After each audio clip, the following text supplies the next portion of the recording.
Imagine uncovering a non-profit whose top executive's paycheck more than doubles overnight, and whose family members rake in millions, while grave allegations swirl beneath the surface. That's exactly what happened behind the scenes at Daystar TV, where shocking salary spikes, family favoritism, and serious misconduct claims have shaken the foundation of one of the world's largest Christian broadcasters. In this in-depth report, we peel back the curtain on the network's financial dealings, examine the personal drama that fueled extraordinary pay raises, and confront the troubling questions every donor should be asking. And don't forget to like, comment, and subscribe to the channel as we dive into this astonishing story.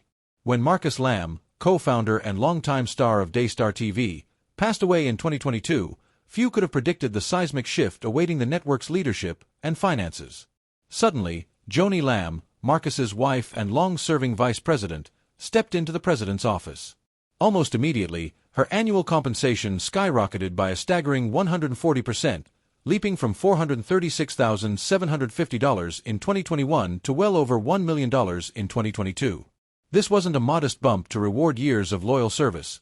It was a massive windfall that catapulted her earnings to more than 3 times that of the network's next highest-paid employee. As a non-profit reliant on contributions and broadcast fees, Daystar's decision to lavish its top executive with such a lavish salary has left supporters and watchdogs reeling. What motivated this extraordinary payout? And how does it align with the organization's mission to deliver faith-based programming rather than executive enrichment? Digging deeper, the tale grows even more dramatic.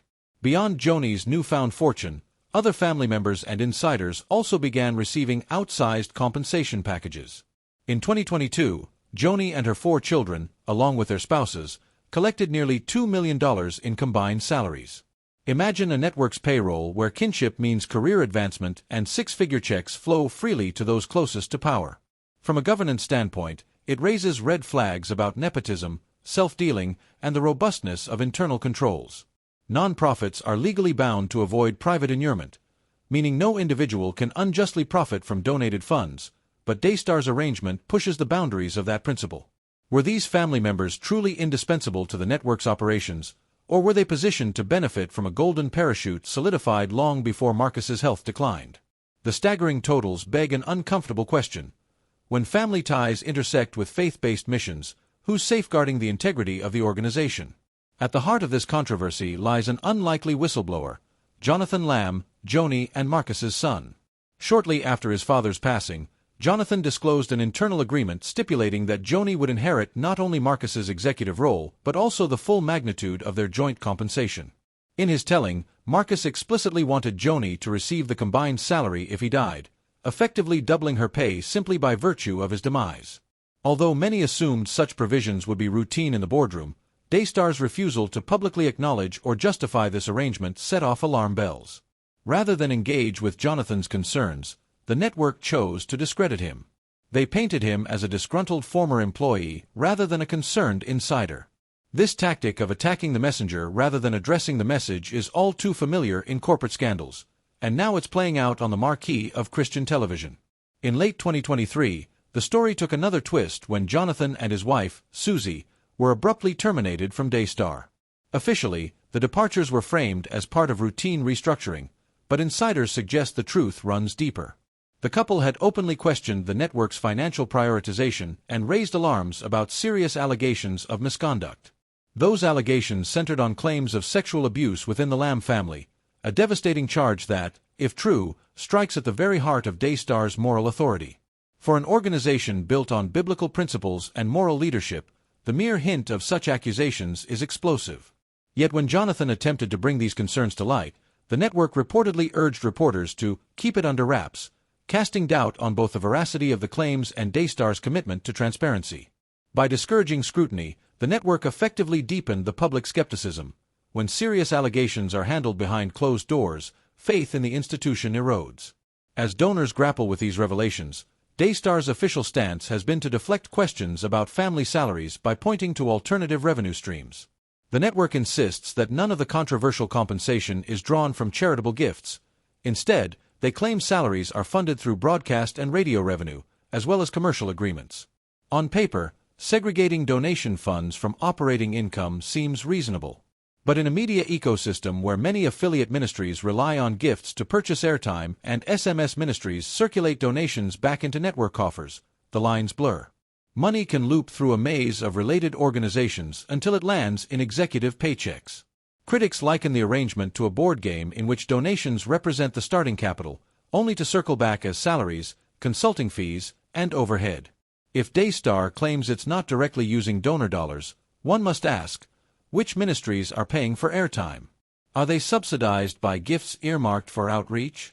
And ultimately, who benefits most from the network's success? Further complicating the picture is Jonathan's explosive revelation that certain executive paychecks, specifically for Joanie and longtime consultant Doug Weiss, were hidden from the public payroll system. Despite day-to-day familiarity with Daystar's finances, he claimed he couldn't find their records or pay statements. Soon after Doug's marriage, his consultant earnings soared into six figures, another puzzling move for a non-profit whose stated mission hinges on low overhead and prudent stewardship. Transparency advocates point out that U.S. non-profits must file IRS Form 990 annually, detailing all executive compensation and related party transactions.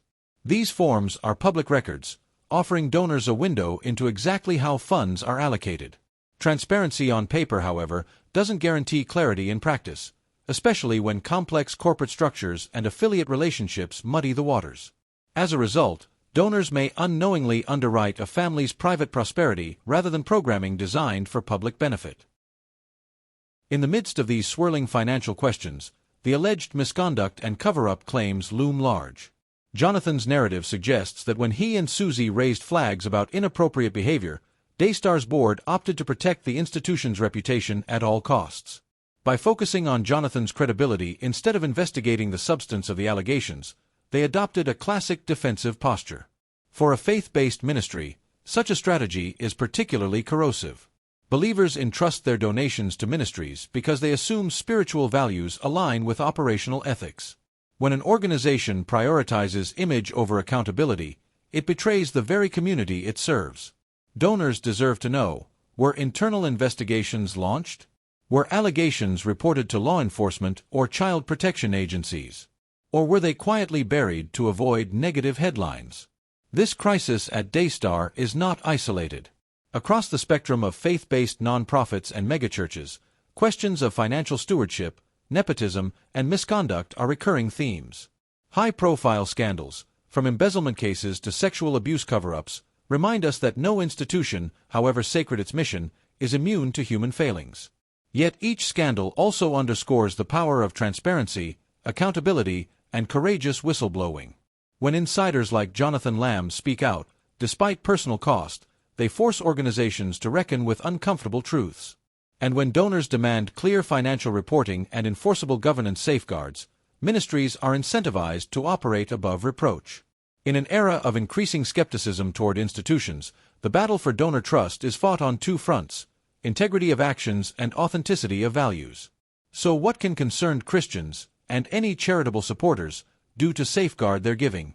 First, always review an organization's IRS Form 990. These documents, easily found online, list every executive's total compensation and detail related party transactions. Second, ask pointed questions. How are salaries determined? Who sits on the board of directors, and are they independent of the executive team? Does the nonprofit conduct third-party audits? Transparent organizations welcome such inquiries, recognizing that accountability builds credibility. Finally, don't hesitate to speak up if something feels off. Whether through direct contact with a nonprofit, discussions with fellow donors, or reports to charity watchdog groups, active engagement is the best defense against mismanagement. What lies ahead for Daystar remains uncertain. Will the board commission a full, independent investigation into both the financial anomalies and the abuse allegations? Will they reform governance structures to prevent future conflicts of interest? Or will they double down on a defensive posture, hoping time will dim public scrutiny? For a ministry whose very identity is tied to trust, the stakes could not be higher. As viewers, donors, and members of faith communities, we stand at a crossroads. We can demand clarity and accountability, or we can accept opaque operations and risk enabling injustices. The choice is ours, and our collective voice carries weight. In reflecting on Daystar's unfolding saga, one thing is abundantly clear: Faith-based organizations wield tremendous influence and resources, but they also bear a profound responsibility. Generosity is more than a transaction, it's an act of trust. When that trust is compromised, by unexplained pay raises, hidden records, or ignored allegations, the damage spreads far beyond balance sheets. It erodes confidence, undermines missions, and silences those who suffer in the shadows. Conversely, when ministries embrace transparency, conduct themselves with integrity, and hold leaders accountable, they honor their spiritual mandate and inspire deeper engagement. As this story continues to develop, let it serve as a powerful reminder. Transparency is not simply a legal requirement, it's a moral imperative. Now, as we draw this report to a close, remember that your engagement matters. By staying informed, asking questions, and holding organizations to the highest standards, you help ensure that charitable giving fulfills its highest purpose, making a genuine, positive difference in the world. If you found this investigation enlightening, please like, comment, and subscribe to the channel. Continued support not only helps us produce more in-depth reporting but also sends a clear message. We value truth, accountability, and the courage to confront difficult issues head-on. Thank you for watching, and may our collective pursuit of transparency strengthen